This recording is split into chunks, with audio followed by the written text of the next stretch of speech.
राष्ट्रवादी शरदचंद्र पवार पक्षाच्या आमदारांना ऑफर मिळाल्याच्या चर्चेवर खासदार संजय राऊतांनी जोरदार हल्लाबोल केला।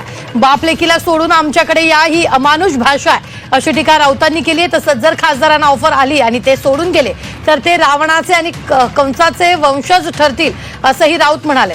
तर ज्यांना जायचे ते जातील, आम्ही त्यांना थांबवणार असल्याचं जितेंद्र आव्हाड म्हणाले।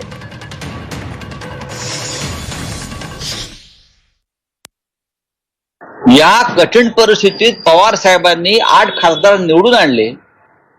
त्या परिस्थितीत कष्ट करून ते जर सोडून जात असतील त्यातले काही लोक,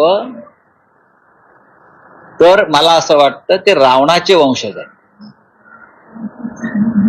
जर कोणी सोडून जात असेल उद्धव ठाकरेंना किंवा शरद पवारांना, कारण फार मोठ्या कष्टाने निवडून आणलेले आहेत। पक्ष गेला, चिन्ह गेलं, वणवण फिरले उद्धव ठाकरे साहेब आणि शरद पवार साहेब, आणि तरीही परत हे फोडतायत आणि तुम्ही फुटताय।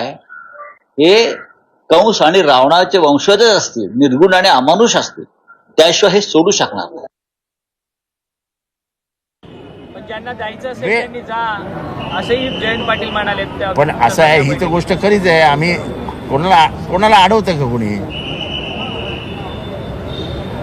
आता यांना आम्ही अडवत होतो, हे थांबले काय? गेले पळून, तेच काय मोठं आहे।